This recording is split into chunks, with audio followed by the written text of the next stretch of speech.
నమస్తే. ఇన్నాళ్ళు నన్ను సపోర్ట్ చేస్తూ, ఎంకరేజ్ చేస్తూ మీ ప్రేమని నాకు అందిస్తున్న ప్రతి ఒక్కరికి కృతజ్ఞతలు. అలాగే ఈ వీడియో కూడా ఖచ్చితంగా మీకు ఉపయోగపడుతుంది. లైక్, షేర్ అండ్ సబ్స్క్రైబ్ చేసి మీ సపోర్ట్‌ని నాకు అందించండి. అలాగే ఈ వీడియో పట్ల మీకున్న అభిప్రాయాన్ని కామెంట్ సెక్షన్‌లో కామెంట్ చేసి తెలియజేయండి. ఇప్పుడు వీడియోని చూద్దాం. నమస్తే, వెల్కమ్ టు అవర్ ఛానల్. నేను పద్మిని. ప్రస్తుతం పాటు ప్రముఖ ఆధ్యాత్మికవేత్త, జ్యోతిష పండితులు, న్యూమరాలజిస్ట్, అలాగే జెమాలజిస్ట్ తనుష్క గారు మనతో పాటు ఉన్నారు. మాట్లాడదాం. తనుష్క గారు నమస్తే అండి. నమస్తే అమ్మా. కోరిక నెరవేరటం అనేది సర్వసాధారణంగా కోరికలు ఉంటాయి కదా మనకి. కోరికలు లేకుండా ఏ మనిషి ఉండడు. కోరికలు లేకుండా ఉన్నారంటే అద్భుత సాధనలో ఉన్నారు సాధకులు ఖచ్చితంగా. అయితే అంత ఇప్పుడు మనం గృహస్థాశ్రమంలో ఉన్నప్పుడు డెఫినెట్ గా రకరకాల కోరికలు ఉంటాయి. ఈ కోరిక నెరవేర్చుకునే పద్ధతి ఏదైనా మంచి రెమెడీ ఏదైనా చెప్తారండి మన వాళ్ళకి? ఓకే అమ్మా. ఇప్పుడు మనకొచ్చి ప్రతి ఒక్కరికి ఏంటంటే ఏ దేవుళ్ళకి పూజ చేయవాలన్నా కలసం పెడతారు. అవునండి. కలసం దేనికి కొబ్బరికాయతో పెడతారు. అవును కదా. ఆ కొబ్బరికాయలో ఎవరంటే శివుడు అంశం ఉంటుంది. అందుకే దాంట్లో 3 కళ్ళు ఉంటాయి. 3 కళ్ళు ఉంటాయి. ఎందుకంటే శివుడిని అసలు చెప్పాలంటే ఏ పూజ అయినా సక్సెస్ కావాలంటే ఆ కొబ్బరికాయ అనేది పెట్టిదే పూజిస్తారు. సో దాని లోపల ఉన్నది శివుడు ఆకారమే చెప్తారు. అయితే చెప్పాలంటే ఆయనకు ఎట్లా పూజ చేయడం అంటే ఇప్పుడు కోరికల గురించి కొంతమంది చాలా కోరికలు ఉంటాయి. ఎవరికి కోరికలైన మనుషులే లేవు, ఉండరు. ఏదో ఒక కోరిక ఉంటది. కొంతమందికి ఇల్లు కొత్త కొనుక్కోవాలనో, లేదు వాళ్ళకి ఏదైనా బిజినెస్ లో డెవలప్మెంట్ గురించి ప్రతిదీ ఏదో ఒకటి.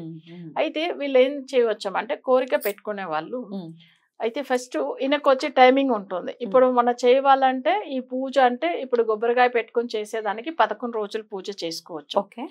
అది ఫస్ట్ మనం వచ్చి స్టార్ట్ చేసేది టైమింగ్ అదంతా చూసుకోవాలి. అంటే జనరల్ గా వచ్చి ఆ రోజు మంచి ముహూర్త రోజుగా ఉండొచ్చు.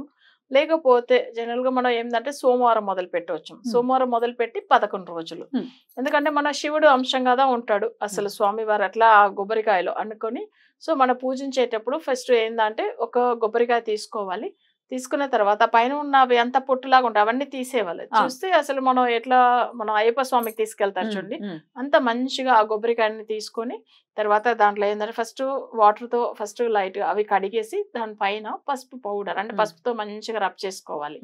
తర్వాత మంచిగా చూస్తే మనకు అమ్మవారి ఇప్పుడు దేవుడికి ఎట్లా అలంకరణ చేస్తారు శ్రావణ మాసంలో ఎలా పెడతాం అట్లా చేసేసి బొట్టు పెట్టేసి స్వామి వారిని అసలు అందులో ఉన్నట్టుగా అనుకోవాలి. ఫస్ట్ మనం ఏం చేయాలంటే గణపతి పూజ స్టార్ట్ చేయాలి.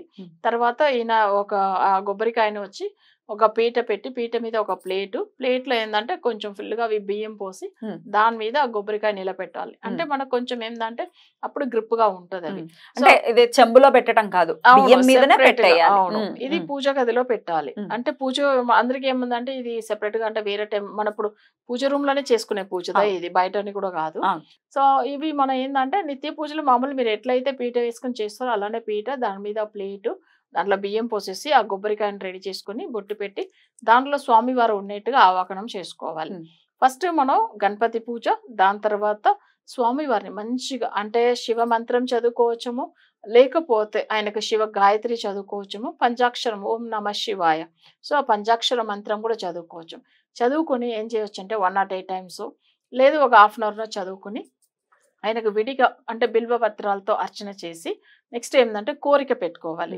కోరిక నేను 11 రోజులు మీకు పూజ చేస్తాను స్వామి, అసలు మీకు వచ్చి ఎంత మొక్కుతంటే భక్తిగా నేను నిజమైన భక్తితో మొక్కుతాను, నాకు అనుకున్న పనులు మంచిగా సెట్ అవ్వాలని కోరుకుని ఇట్లా రోజు అంటే ఇప్పుడు పూజ చేసి ఆ బిల్వ పత్రాలతో అర్చన చేసిన తర్వాత ప్రసాదం పెట్టి ఆరతి ఇవ్వాలి. ఏం ప్రసాదం అంటే ప్రసాదం అంటే మామూలుగా మనం వచ్చి ఏంటంటే ఏదైనా స్వీట్ చేసి పెట్టవచ్చము.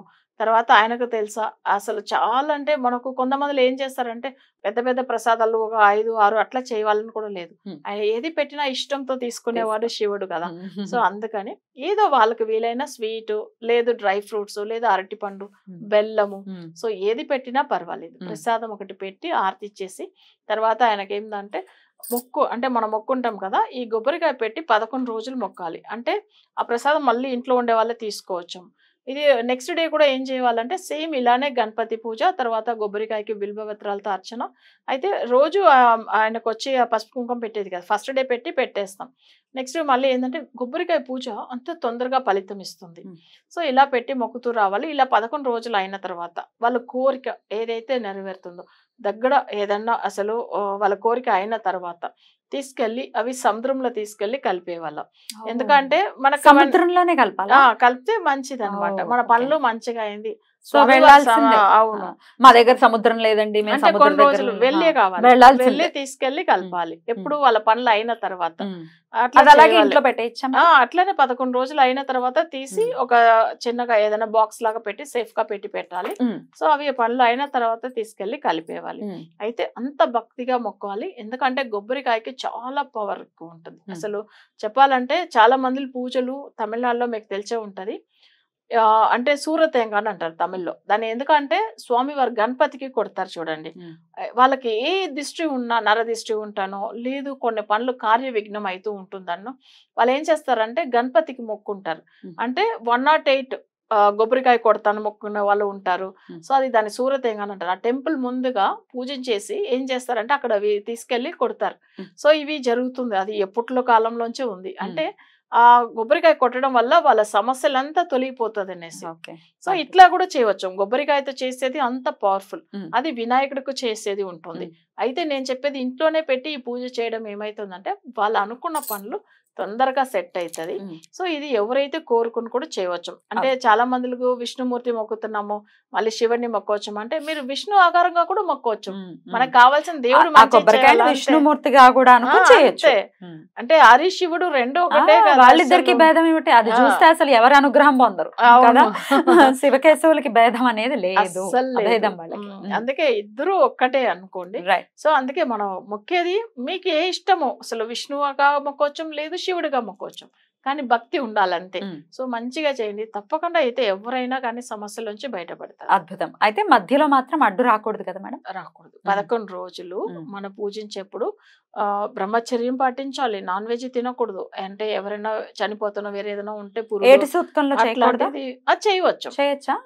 అంటే చాలా మందికి ఇది ఒక సమస్య ఉంది, మీరు చెప్పినట్టుగా 1 year దాకా ఏం చేయకూడదు, మా పెద్దవాళ్ళు చనిపోయారు వీళ్ళు చనిపోయారు. బట్ అట్లా కాదు, వాళ్ళు చనిపోయిన 16 రోజుల తర్వాత ఏ పూజలైనా చేసుకోవచ్చు. అయితే పార్టీలు ఫంక్షన్లు చేసుకోకూడదు. అయితే వీళ్ళు ఎందుకంటే పెద్దవాళ్ళు సంవత్సరం వరకు ఏం చేయకూడదని చెప్పి పెట్టారంటే పార్టీలు ఫంక్షన్లు అంటే వాళ్ళు మర్చిపోయి ఏదో ఒకటి వీళ్ళు అసలు లైఫ్ ని ఎంజాయ్ చేయకూడదు కదా.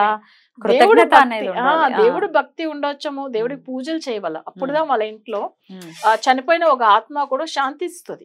కానీ ఇది చాలా మందికి తెలియట్లేదు. 1 year దాకా దీపం పెట్టకుండా చాలా బాధపడుతూ ఉంటారు. నేను చాలా మంది చూసాను. నేను తర్వాత వాళ్ళందరినీ మార్చాను అసలు. తర్వాత వాళ్ళ లైఫ్ మంచిగా కూడా అయింది. సో ఇవన్నీ ఎందుకంటే చాలా మంది తెలియాలి అసలు. సో వేరే అడ్డు మాత్రం రాకూడదు, మధ్యలో ఆపకూడదు, ఖచ్చితంగా చెయ్యాలి. అవును, అట్లా చేసుకోవడం వల్ల చాలా మంచి జరుగుతుంది. ఈజీ కదా పరిహారం అంటే, దేవుడికి అసలు ఏం లేవు, కొబ్బరికాయతో చేసే పూజ అంతే, వేరేం లేదు. రైట్ మేడం, చక్కటి రెమెడీ చెప్పారు. డెఫినెట్ గా ఈ రెమెడీ చేసుకుని వారి కోరికల్ని తీర్చుకుని డెఫినెట్ గా అది ఏ స్వరూపంలో అయినా, అమ్మవారి స్వరూపంలో చేసుకోవచ్చు, ఆ కొబ్బరికాయలోనే శివుణ్ణి చూసుకోవచ్చు, విష్ణువుని చూసుకోవచ్చు, ఖచ్చితంగా వాళ్ళ ఇష్టదైవం బేసిక్ గా, అంతే కదండి. డెఫినెట్ గా కోరికలు తీర్చుకుని డెఫినెట్ గా సముద్రుడికి సమర్పించాలి అని చెప్తున్నారు కాబట్టి ఖచ్చితంగా మన కోరికలు తీర్చినప్పుడు మనం కూడా గ్రాటిట్యూడ్ తో వెళ్ళి సమర్పించాలి, లేదండి అనే ఆప్షన్ వద్దు. ఎన్నాళ్ళ లోపు సమర్పించాలి మేడం? అట్లానే ఏం లేదు. ఇప్పుడు వాళ్ళకి ఒక సపోజ్ వాళ్ళ పాపకు మ్యారేజ్ గురించి మొక్కున్నారు, మ్యారేజ్ అయిన 1 month లో కూడా వెళ్ళి చేయొచ్చు, అంతే. టైం అప్పుడే వెళ్ళాలని ఏం లేదు, 1 week తర్వాత కూడా వెళ్ళొచ్చు, వాళ్ళ కన్వీనియంట్ టైం ప్రకారం. కానీ తప్పకుండా తీసుకెళ్లి సముద్రంలో కలిపేవాలి. రైట్, అద్భుతంగా వివరించారు, కృతజ్ఞతలండి. నమస్కారం. నమస్కారం.